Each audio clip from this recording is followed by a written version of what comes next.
Good morning, all. Today, I, Dr. Neha Ronald Williams, will going to discuss about the ear. It is an organ for hearing and maintenance of body equilibrium. It is controlled by brain through eight cranial nerve called vestibulocochlear nerve. The ear is divided into three parts: external or outer ear, middle ear or tympanic cavity, internal or inner ear. Before moving forward, I like to share the diagram. You can see external auditory canal, auricle, tympanic membrane, tympanic cavity, round window, eustachian tube, cochlea, cochlear nerve, vestibular nerve, semicircular canal, stapes attached to oval window, incus and malleus.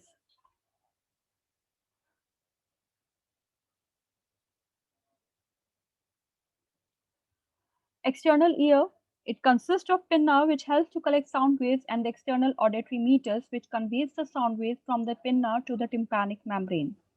Pinna is made up of flexible cartilaginous material and weak muscles, and they are 3 centimeter long. Hair and wax are present near its outer part to arrest dust particles. This canal conveys sound waves to the drum. Middle ear, it is a small chamber internal to the drum and contain air. It is made up of bone and a membranous wall. The Eustachian tube continues from the middle ear and open in the nasopharynx so that air pressure is maintained in equilibrium on either side of drum. There are three small delicate bony structures situated across the middle ear.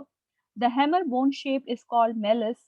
Its handle is attached to the tympanic membrane and the handle projects into the tympanic cavity. The middle bone is known as incus, which connects with the malleus on its outer side and stapes on its inner side. The third bone is stapes, which joins the incus. These three bones send the vibrations of sound from the drum to the internal ear.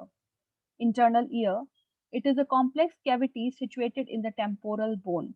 The cavity called bony labyrinth is divided into three parts, namely cochlea, vestibule, semicircular canal with membranous labyrinth lodged in it. The vestibule is situated in the center and it communicates with all other parts of internal ear. The semicircular canal communicates with the vestibule. There are three semicircular canals, superior, posterior, and lateral, situated at right angle to each other. Each canal has a swelling at one end called ampulla, which helps the cerebellum in maintaining equilibrium and the sense of position of the head in relation to the body. Semicircular canal inform us of dynamic equilibrium. The cochlea is a spiral tube to spread on itself two and a half spirals and look like snail shell. Let's once more see the diagram. See the, I repeat, auricle, external auditory canal. I have taught you that this is pinna. The sound waves are collected in like external auditory pinna. Pinna से वो tympanic membrane पे जाएगी through the external auditory canal. जो आपकी ये जो तीनों bones हैं, जो आपकी स्टेप्स दिख रही हैं, इनकस दिख रही है, मेलस दिख रही है, ये तीनों बोन्स जो है वाइब्रेशंस कॉज करती हैं। जो आपको ये ग्रीन कलर का पार्ट दिख रहा है, that is the outer part, और जो ये रेड कलर का पार्ट दिख रहा है, that is the middle part, और ये जो पर्पल कलर का पार्ट आपको दिखाई दे रहा है, वो है आपका inner part.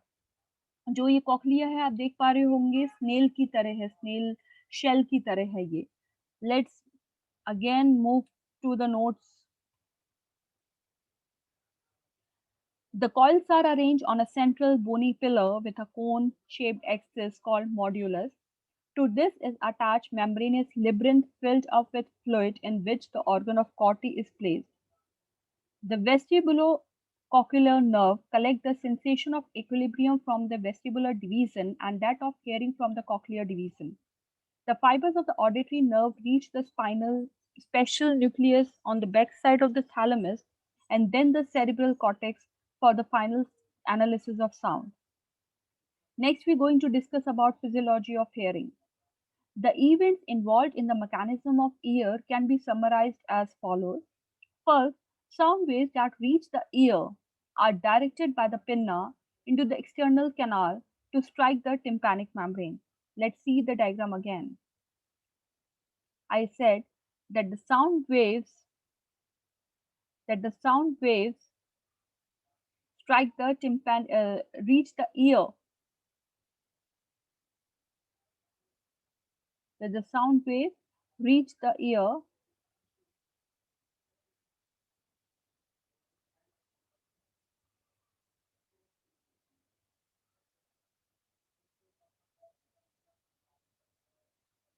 Wait a minute.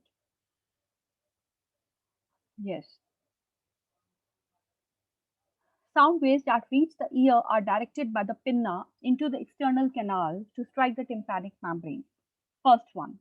Second one, when the sound waves strike the tympanic membrane, they cause it to vibrate. Third one, the vibration then pass to the oval window through incandescent stapes. As the stapes moves back and forth, as the stapes move back and forth, it pushes the oval window in and out.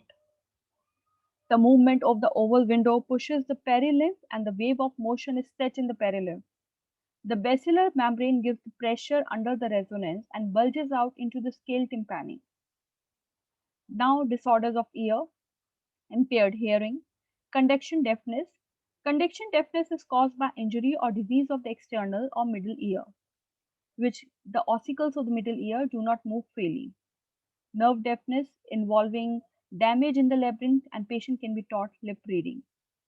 Old age deafness, fairly common in elderly people in their deafness, and a person hears some words and messages but not others.